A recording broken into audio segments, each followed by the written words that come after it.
असं आहे, प्रत्येक व्यक्तीचं काही ना काहीतरी योगदान असतं.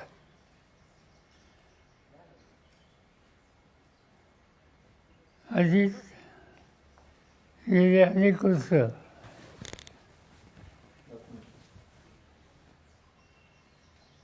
संघटनेचं आणि सामान्य लोकांची सुसंवाद ठेवून काम करणारा एक कर्तृत्ववान नेता होता. त्याचं वैशिष्ट्य हे होतं की लोकांच्या प्रश्नावर सखोल माहिती घ्यायची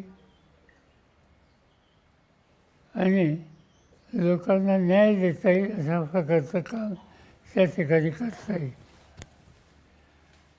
त्याचं एक आणखीन वैशिष्ट्य होतं, त्यांच्या दैनंदिन कामाची सुरुवात ही थोडी 6-7 वाजल्यापासून व्हायची. आत्ताची जी वेळ आपण बोलतो आहे, आज ते हयात असते, ते घरी दिसले नसते, फील्डवर दिसते. हे त्यांचं वैशिष्ट्य आहे. आणि असा एक कर्तृत्ववान ज्याला पक्षानं, सहकार्यानं, बारामतीकरांना, मित्रांनी अखंड साथ दिली. गेले किती वर्ष लक्षात नाही, पण 30-40-50 काहीतरी असते. कामामध्ये कधी त्यांनी कमतरता दाखवली नाही. आणि त्यामुळं साहजिकच अशी कर्तृत्ववान व्यक्ती ही सोडून असते, हा एक प्रचंड आघात आहे. आणि तो आघात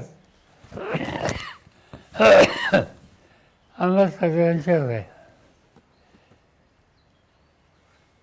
या परिस्थितीत सामोरं जावं लागेल, लोकांचं दुःख कमी करण्याच्यासाठी काळजी घ्यावी लागेल. त्यासाठी काम करण्याची पद्धत होती ती चालू ठेवावं लागेल. आणि हे काम आमच्या कुटुंबाची नवी पिढी ही नक्की करेल हा मला विश्वास आहे. हे आम्हा लोकांचं काही जबाबदारी असेल, पण नव्या पिढीची जास्त आहे.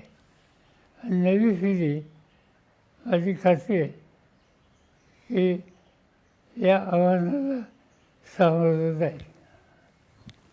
साहेब, तुम्ही जसं म्हटलात की या सगळ्या गोष्टी पुढे घेऊन जाऊन नव्या पिढीला काम करावं लागेल, पण दादा जाऊन अजून 48 तास 72 ताससुद्धा उलटले नसले तरीसुद्धा त्यांच्या पदाबाबत किंवा त्यांच्या सगळ्या एकंदरीत धोरणाबाबत चर्चा होऊ लागल्या आहेत, मुंबईत बैठका होत आहेत. याकडे तुम्ही कसं बघताय की या सगळ्या गोष्टीला घाई होतीये का, किमान काही अवधी त्या गोष्टीला जाणं अपेक्षित आहे? असं आहे की त्या विषयाची आम्ही चर्चा करत नाही. ही चर्चा इथं झाली नाही. ही जी चर्चा मी वाचतोय ती वाचतोय ती मुंबईत आहे. श्री प्रफुल्ल पटेल, श्री तटकरे हे पक्षाचे प्रमुख आहेत. तो त्यांचा अधिकार आहे. त्यांना त्याच्यामध्ये प्राधान्याने काय करावं हे त्यांनी ठरवलेलं दिसतंय. त्याचं आम्ही कधी भाष्य करणार नाही. साहेब, ह्या गोष्टीवरती चर्चा झाली होती का? कारण पवार राजकीयदृष्ट्या एकत्र येण्याची दादांची देखील इच्छा होती. अगदी अनेक जणांनी भावना देखील व्यक्त केलेली आहे की काही जिल्हा परिषदच्या निवडणुकीच्या आसपास दोन्ही पक्ष एकत्र येणार होते. काय अशी चर्चा झाली का? असं आहे की जिल्हा परिषदेच्या निवडणुकात आता सुरू आहेत, याची सगळी जबाबदारी अजितवर होती. मी स्वतःचं कधी जातही नाही या निवडणुकीत. मला त्यांनी व्हीप केलं होतं काय करणार, आणि त्या कामाला लागले होते. आता मधीच हा अपघात झाला. आज खऱ्या अर्थाने राष्ट्रवादीची विधिमंडळाचे बैठक होत आहे. 2 वाजता गटनेतेपद देखील सुनेत्रा वहिनी पवार यांना मिळणार आहे आणि 5 वाजता उपमुख्यमंत्र्याची पदाची शपथ देखील घेणार आहेत असं वाचण्यात आलं. चर्चा काही हा त्यांचा अंतर्गत पक्षाचा निर्णय दिसतोय, तो त्यांचा अधिकार आहे. साहेब, जसं तुम्ही म्हणालात की आता दोन्ही राष्ट्रवादी एकत्र येण्याच्या ज्या सगळ्या चर्चा होत्या त्या महापालिकेत आपण बघितलं की दोन्ही राष्ट्रवादी एकत्र लढल्या. काही ठिकाणी यश आलं, काही ठिकाणी अपयश आलं. पण आता पुढची भूमिका तुमच्यावर मोठी एक जबाबदारी असेल पुन्हा एकदा. तर या सगळ्या गोष्टीत कधी या संदर्भातलं थोडं याच्यामध्ये जे काही चालू होतं म्हणजे माझ्या कानावर जे होतं या सगळ्या चर्चेत मी नव्हतो. पण अजितदादा, जयंत पाटील, शशिकांत शिंदे असे आमचे काही सहकारी याच्यात सतत होते आणि ते या सगळ्यांना एकत्रित करण्याच्या प्रक्रियेचा दर येऊन पोचले होते. शेवटचं विषय त्याने आम्हा लोकांना केलं होतं. दरम्यान हा आघात झाला. साहेब, येत्या काळातला सगळं हे मोठी जबाबदारी पुन्हा एकदा सगळ्या तुमच्या पक्षातल्या लोकांवर असेलच. त्यामुळे आगामी पक्षाची वाटचाल आणि त्यासोबतच पुन्हा एकदा एकत्रीकरणावरचे मुद्दे या सगळ्या गोष्टीकडे तुम्ही कसं बघणार आहात? आणि तुम्ही जसं काल स्वतः नदीची पाहणी करायला गेला होता की तुम्हालाही ते आता जाणवते की कुठेतरी मोठं परत स्वतःहून थांबायला लागेल, स्वतः जायला लागेल. त्यामुळे सगळी पुढची वाटचाल आणि पुढची भूमिका या संदर्भात वेळ जरी लागला कशी जाईल त्याबाबत आमची जी नवी पिढी आहे तिला प्रोत्साहित करणं आणि अजितदादांच्या दाद्यानं एक प्रचंड धक्का बसला आहे, जो लॉस झाला आहे, तो भरून काढण्याच्या दृष्टीनं जे करता येईल ते करायचं. साहेब, आज शपथविधी होत आहे. शपथविधीला पवार कुटुंबियापैकी कोण कोण असणार आहे? माहीत नाही. तुमच्या वर्तमानपत्रात बातम्या मी वाचते, बाकी आम्हाला माहीत आहे. साहेब, आपण उपस्थित राहणार अशी बातम्या येत आहेत. ते कसं नवीन आहे आपण जाणार आहात? नाही का माहितीच नाही. आधी आहे का नाही हेही माहिती.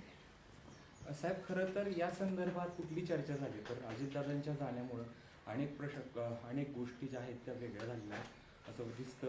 त्यावेळेस या संदर्भात कुठची चर्चा झाली का तुमची आणि इतर राष्ट्रवादीशी की या संदर्भात शपथविधी होतोय किंवा कुटुंब भवनाची कुठली? कोणाशी नाही. नरेश शहराला काल आलते, सुप्रियाताई बी त्या सहयोग. नरेश अगरवाल कोण हे मला माहीत नाही. या गैरस्थांना मी ओळखत नाही. काल आपण तातडीने नदी येऊन पाहणी केली. एवढं दुःख असताना सगळं ते लोक फार वेळ बोलत होते. तिथं त्या पाण्यामुळं फार लोकांना यातना आहे.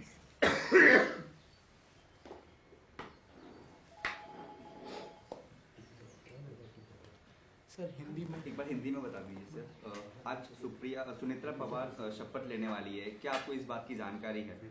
नहीं है. अगर तय किया होगा तो उनके पार्टी ने तय किया होगा. और जो अखबार में आया है इससे लगता है कि पार्टी ने कुछ तय किया है, क्योंकि कुछ लोगों का नाम आया है जैसे प्रफुल्ल पटेल, जैसे तस्करे कि उन्होंने इनिशिएटिव लिया है. यानी इनके पार्टी में इंटरनल कुछ न कुछ तय किया होगा. कल नरेश अरोड़ा की मीटिंग हुई थी सुनेत्रा पवार के घर. हम जानते नहीं. आप जो नाम लेते हैं मैं उनको जानता नहीं. साहेब, अनेक नेत्यांचं मत असं आहे की दोन्ही राष्ट्रवादी एक हवं आणि दोन्ही राष्ट्रवादी एकत्र आले तर हा गाडा पुढे जाईल. मुद्दा असा आहे, दोन्ही राष्ट्रवादी एकत्र यावं याच्यावर गेले 4 महिने पक्षात चर्चा चालू होती आणि ती चर्चा त्याचं नेतृत्व अजित पवार, जयंत पाटील यांच्याकडे होता. सगळं डिस्कशन या लोकांनी केले. दुर्दैवानं या अपघातामुळे याला खंड पडेल असं चित्र दिसतं. काल साहेब खऱ्या अर्थाने तटकरे साहेब असतील किंवा भुजबळ साहेब असतील यांनी जी मुंबईमध्ये चर्चा केली याची कल्पना कुणाला देण्यात आली होती का? कारण नाही, मला माहिती मी आज वाचलं सकाळी.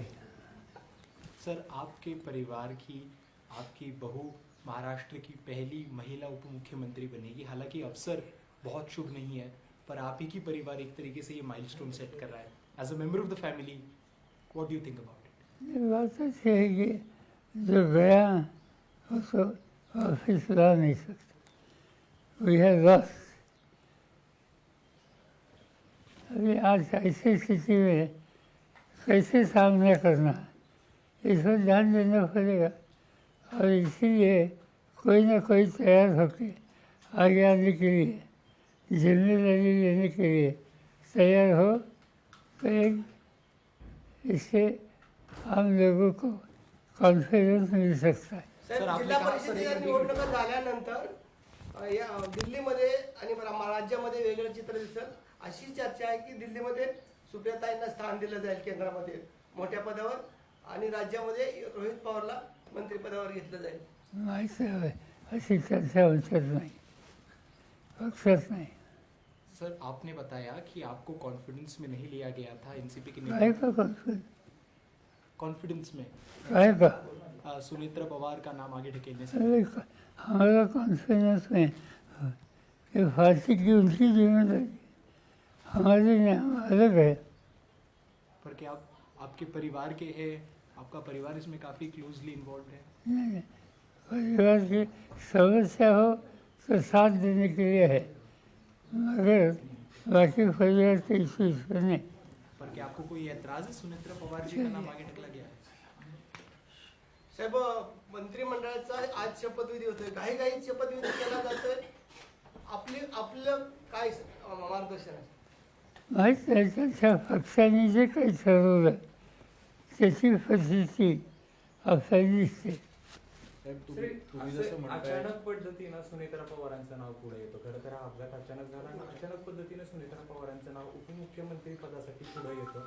नेमकी काय कारण तुम्हाला अशी वाटतात की ही कारणं या संदर्भात असू शकतात? पण हे असे आहे, आधी पक्षाची जबाबदारी सांभाळत होते, ते गेले, कुणीतरी यायला पाहिजे आणि त्याच्यातून पक्षाने निर्णय घेतलेले दिसतोय. नाही सर, सगळं मान्य आहे, पण किमान दुखवटा तरी पूर्ण झाला पाहिजे ना. एवढी घाई कशासाठी, कोण करताय सगळं?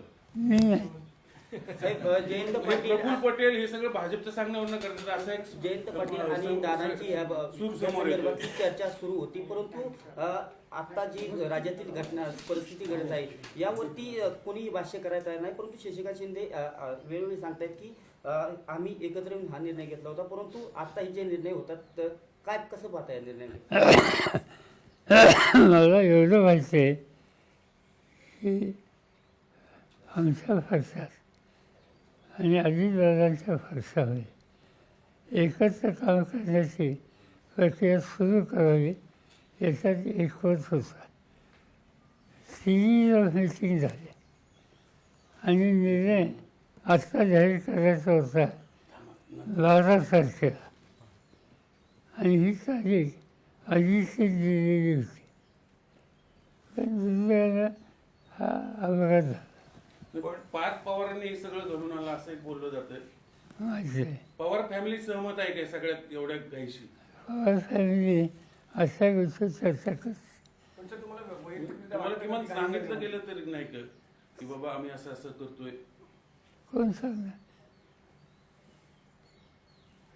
साहेब, एक मतप्रवाह असा आहे की 10 दिवस जरी या घटनेला अजून होत नाही, तुम्ही जसं म्हणताय की कोणाला तरी पुढे येणं स्वाभाविक आहे, पुढे येतील पण या सगळा कालावधी थोडा जर उलटला असता, कारण की ही कार्यकर्त्यांची भूमिका आहे, तुम्ही देखील कार्यकर्त्यांसोबत नेहमी राहिलेला आहात, फक्त हा कालावधी जो आहे हा थोडा जर पुढे गेला असता तर याच्यातनं एक अजून एक ठोस पॉझिटिव्हिटी असेल किंवा एक पुन्हा एकदा पक्षाचं नेहमीप्रमाणेच एक भूमिका असेल ती वेगळी राहिली असती असं वाटत नाही का? नाही, मी तुम्हाला स्वच्छ सांगितलं की आमच्या फरशामध्ये दोन्ही फरशामध्ये सुसंवाद वाढावा यासाठी पावलं टाकली होती, चर्चा सुरू होती आणि ती चर्चा पॉझिटिव्ह डिरेक्शननी होती. अनफॉर्च्युनेटली या इन्सिडेंटमुळं त्याला धक्का बसला. हे सगळं ही process चर्चा आता- पुढं आणखी प्रोसेस अशाच पद्धतीने सुरू राहील असं तुम्हाला आता सध्या परिस्थितीला वाटतं? माहीत आहे का, मी त्याच्यात नाही आहे. साहेब मुद्दा असा आहे, हे प्रयत्नच तो आहे की तुम्हाला सगळ्या प्रोसेसमधनं बाजूला ठेवलं गेलंय जाणीवपूर्वक. तुमच्या पक्षावर आधी दादांकडे गेल्याने आता सगळं भाजपच चालवणार अशी चर्चा आहे, त्यासाठी हे सगळं केलं, घडून आणलं गेलंय. मला माहिती आहे, चर्चा तुमच्या मनात दिसते, आमच्या नाही. मग आता हे कशासाठी एवढी घाई कशासाठी? मला काय विचार पवार साहब, सुनेत्रा असू दे इनफ. नाही तुम्ही सहमत आहात त्या सगळ्या गोष्टींशी? नाही, काही चर्चाच नाही, प्रस्तावच नाही. मग आता दोन्ही राष्ट्रवादी दादांची इच्छा होती, दादांची इच्छा होती ती पुरी हवी ही आमची इच्छा आहे. पण आता त्यांची दिसत नाही हे सगळं झालंय त्याच्यावरनं असं दिसतं. असं काही सांगता येत नाही, एकदम कसं सांगता येईल. साहेब, एकंदरीत जी परवा झालेली घटना संपूर्ण राज्याला नाही तर देशाला चटका लावून जाणारी आहे. असे अपघात वारंवार घडले, परंतु बारामतीच्याच ठिकाणी हा दुर्दैवी अपघात घडावा याची तांत्रिक मूल्य काय असावी? ॲक्सिडेंटची ॲक्सिडेंट, टेक्निकल सिच्युएशन क्या हो सकते. साहेब, गेल्या ज्या दिवसापासून हा अपघात घडला आहे त्या दिवसापासून समाज माध्यमं असतील किंवा अनेक नेते मंडळी सुद्धा असतील किंवा अनेक जण असतील, ते या संपूर्ण घटनेकडे एक वेगळ्या नजरेने बघतायत. काही जणांचं असं म्हणणं आहे की काही फाऊल प्ले सुद्धा या गोष्टीमध्ये झाला असावा. तुम्ही पहिल्याच दिवशी हे क्लिअर केलं होतं की हा निव्वळ अपघात आहे, पण जर तांत्रिक मूल्यांबाबत हा जरी अपघात असला तरी या चर्चा घडवणं किंवा या सगळ्या गोष्टी थांबवणं अपेक्षित आहे. कसं बघताय? असं आहे की सिव्हिल एव्हिएशन डिपार्टमेंट जे आहे ते खोलात जातात. त्यांनी काल CIDची इन्क्वायरी जाहीर केली, बघूया त्याचं काय येते. दादांची आठवणी तुम्हाला कशा जागे करतात? दादांनी आपलं बोट धरून दादा पुढे आले, चला काय, मला तर फार वेळ घेतला. सर, दादांची इच्छा होती दोन्ही पक्ष एकत्र यावेत, पण आता दादाच नाहीयेत. मग तिकडनं ही सगळी मंडळी आता कोणाशी चर्चा करणार? ते ठरवते ना, हा निर्णय, ही जी प्रक्रिया आहे त्याच्यात आम्ही कोणी नसतो. मी सांगितलं, अजित पवार होते, हो, जयंत पाटील होते. हो. जयंत पाटील हे लोक विचार करतील पुढं काय करायचं. दोन्ही राष्ट्रवादी एकत्र येऊ नये याच्यासाठी पण प्रयत्न त्यासाठी हे सगळं घडवलं गेलं असं एक बोललं जातंय. तुमचं काय असेल? नाही, बोललं जातं हे आमच्या कानावर करायचं नाही. जी मंडळी दोन्ही पक्ष एकत्र आल्यामुळे त्यांचं महत्व कमी होणार होतं, त्यांनी हे सगळं घडून आणलं. अशी माहिती असली तर मला द्या. साहेब, असं पण अनेक म्हणजे तुम्ही सहमत आहात काय सगळ्या गोष्टींशी? साहेबांना अंदाज असा माझी होता का आपण माझी दादांच्या- 9 वाजता मिटिंग आहे. नाही, शेवटचा प्रश्न. साहेब, भाजपवर दादा एकत्र आल्यानंतर आपण भाजप सोबत जाणार होता का? दादा जर दोन्ही आपले राष्ट्रवादी पक्ष एकत्र आहे येणार होत्या. आणि सत्तेमध्ये राहायचं असेल तर आपण भाजप बरोबर जाणार होता का? भाजपचा काय संबंध? दादा ऑलरेडी भाजपमध्ये आहेत आणि ते सत्तेमध्ये आहेत. माहिती आहे. आणि आमची जी चर्चा चाललेली होती त्याच्यात असा कुठला पक्ष त्याचं नाव नव्हतं. देश विदेशातील प्रत्येक घडामोडींचे लाईव्ह अपडेट मिळवण्यासाठी आता साम टीव्हीच्या सर्व सोशल मीडिया प्लॅटफॉर्मला लाईक, फॉलो आणि सबस्क्राईब करा. तसंच सर्व नोटिफिकेशनसाठी बेल आयकॉन प्रेस करायला विसरू नका.